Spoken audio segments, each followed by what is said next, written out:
What's up, guys? It's Team Stamp West. We're here with an underground interview video. Of course, I got my guy Alex. Alex, how's it going? Pretty good, pretty good.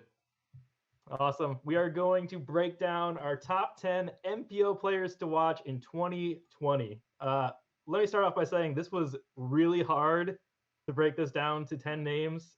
There were a lot of names that we could have very easily put on here, but Alex and I went back and forth, and this is what we came up with. Players are on here for different reasons, whether it's a comeback season or we just want to see a little bit more from them. So we'll break it down. Yep. Starting out at number 10, we have Ricky Wysocki, and everybody knows Ricky had kind of a weird end to the season with the battling Lyme disease, which is very serious. And so we definitely wish him well, but the reason we have him on here is he's in a big contract with Innova, and this was his first year signed with Innova. Pretty high expectations, and for the most part, I feel like beginning of the year he started out really good. Oh yeah, no, he really had a good kickoff, and he was honestly playing really well throughout the season. But it's the recovery from the Lyme disease is kind of going to be, if nothing else, is going to be looming. This story is going to go on throughout the entire off season, and I mean, we're all pulling for him. We all wanted to see, we want to see him back at the top because, for all intents and purposes, the end of the season felt one less heavy. It was interesting to see everybody battle out and staying healthy throughout the next year. Obviously, sophomore slump is something you hear pretty often. You're going to hear it a bunch throughout this list, but it's something to battle with and kind of see how it looks. Yeah, I think he'll bounce back. I think he'll bounce back. It sounds like he's getting the best treatment that he can for what he's doing. So I think we'll see him bounce back. Next up on our list, we got Andrew Presnell, who we've had here on Underground Interviews once or twice. Yep. And Presnell is a super interesting character in the disc golf world because he plays so many tournaments. Yeah, and he's up there. He's not gotten any marquee wins really, but he's always in that top 10 to 15, oftentimes breaking into the top 10.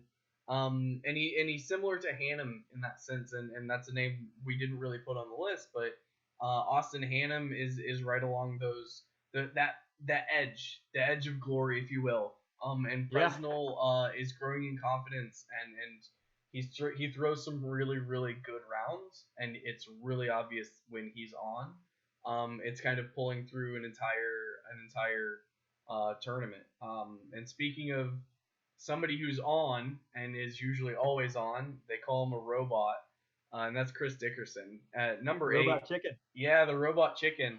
So whenever he's at a tournament, he's in the mix.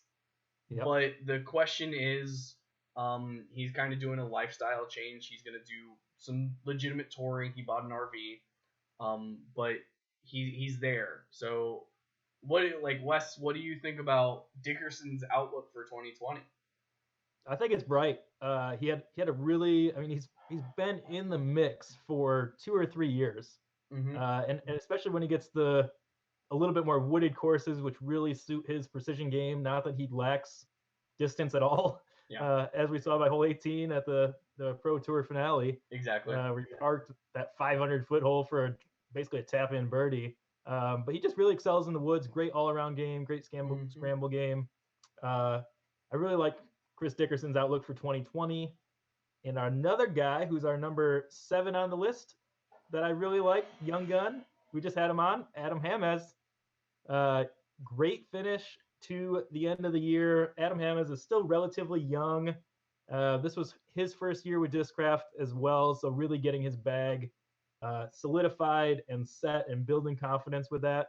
And I think with the way that he ended the 2019 season here, he's got a lot to build on rolling into 2020. And if you missed the last video, he talked about how he's spending the off season not in the cold, wintry atmosphere of his home. He's going down to Arizona, and I mean, if you check out Instagram in the last 2 days before we recorded this, he had gotten an ace on both of those days. So Yeah. he's on a roll down in Arizona, and he's getting everything figured out. At the very least, he's playing the Fountain Hills courses daily. Yeah, probably. So he's gonna be kind of honed in, ready, hit the gym, if you will. So speaking of hitting the gym, or hitting the ground in some cases, yikes. Number 6 on the list is Eagle McMahon.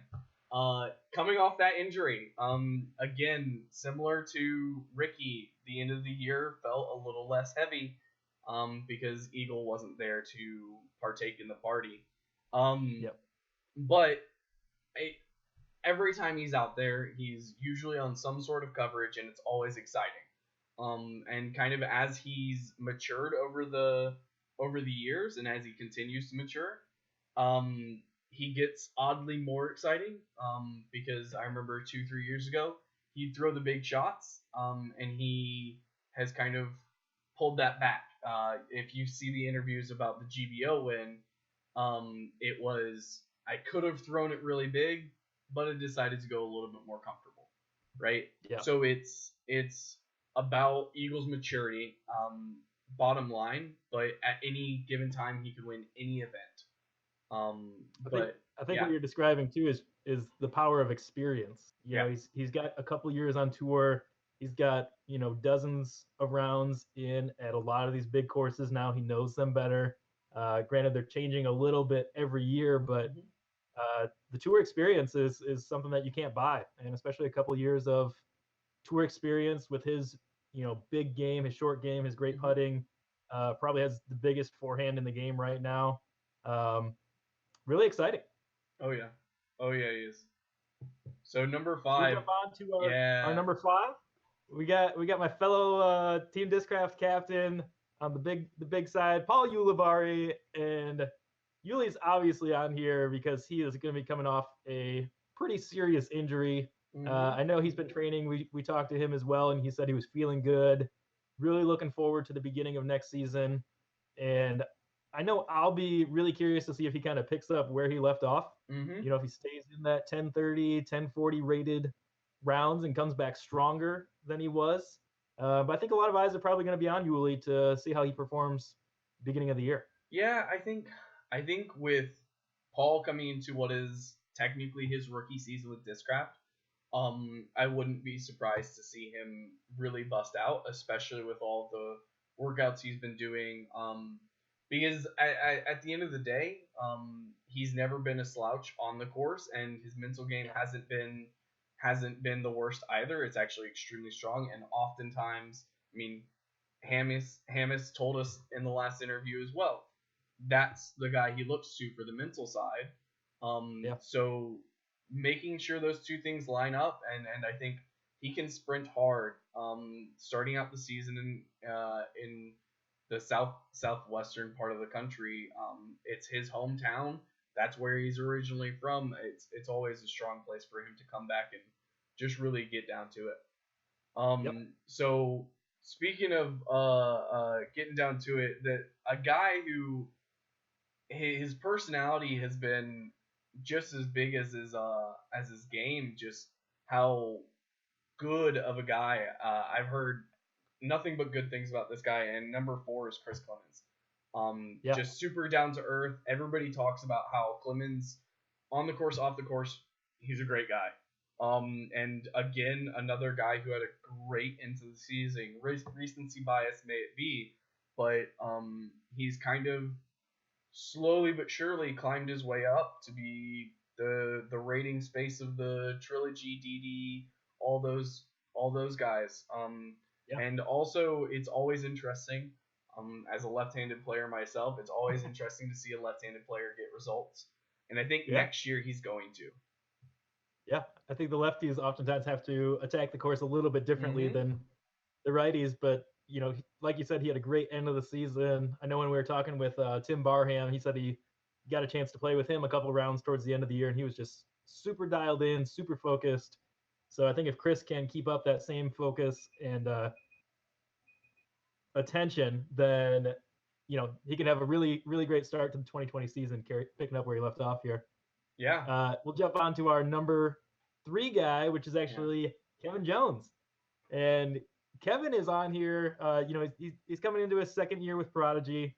And I feel like the way Kevin finished 2018, coming into a big contract with Prodigy here in 2019, there were really high expectations for Kevin. Huge, man. Huge. And Kevin, he's still pretty young. Yeah. And so to really carry the weight of a big contract with a big company, that's heavy. Oh yeah, and I think his big thing is going to be getting more consistent results. As we were talking about Eagle McMahon is on coverage every tournament he plays. Kevin needs to be on that coverage too, and I think that's the big thing. He was brought into Prodigy kind of as the next face of the company, because they lost Yuli, right? To some extent, they needed face. And with the news that Payu isn't going to be coming back for a whole lot of touring next year, Kevin is holding the ship up. And it'll be interesting to see who's going to be kind of hitting that stride with him. He has to get more consistent results. So number 2, and I think this is one of the few times you ever hear about this guy at number 2, and that's Macbeth himself. It's self-explanatory, isn't it, Wes? Yeah, I think Paul had a lot fueling him this year, and that's why I think 2020 is going to be interesting for Paul. He made the move over to Discraft, had the blockbuster contract, had so many people doubting him throughout the season, especially at the beginning of the season, that he wasn't going to have a good season first year with Discraft, and that really fueled Paul. And I think that he had a phenomenal season. I think I looked up, he had 13 wins, which is incredible considering he's only playing like major events against the best players in the world. So super interesting. We had mentioned the sophomore slump. Will Paul be able to get 10 or 12 wins next year and still stay as motivated and as fired up as he was this year? Yeah, and it's wild to think that this is coming off of a sponsor change and moving across the country. He's going to be settled in for a year, and now he's got. I think his course in his backyard's almost done too, so he'll be able to just do anything. So number 1 on the list, this is a guy. He's got a lot of stuff going on, and that's Calvin Heinberg. Florida kid coming off a really hot end of the year. Cap ending the national tour, was it? And he's just so good. He's a super quiet guy, at least like it looks like on the coverage. Very calm, very collected. I follow him on Instagram, and I follow Madison, who they toured together, and I think he's probably got a little goofy side to him off the course. But he's just so even keeled on the course, and he has such a big game. I mean, we saw him. He finished 2018 phenomenally. I think he beat Paul at, I forget if it was Throw Down the Mountain. It was whatever the Florida tournament was, but he beat Paul at the end of 2018, and that's when I was like, wow, watch out for this guy. And then he came out firing early 2019, and then still had a good middle of the season, but wasn't picking up those big victories like beginning and end of the season. So he's got a ton of potential, locked and loaded for 2020, finishing the year here. And I think the sponsorship question also makes him, like you said, a little bit more of an interesting name. Yeah, the rumors are starting to churn, so it'll be interesting to see what Calvin does in the off season. I think the biggest thing right now, and as we hit the beginning of the off season, this list is going to change, man. And people might move. A lot of them are coming into their second year, but a few of them are in a position where might be time to get some new plastic. So it's been a pleasure speculating. I think we need to wrap this up, and I mean, if nothing else, what do you have to do at the end of a round? Make that putt! Yeah. Do you want to watch more awesome videos? We know you do.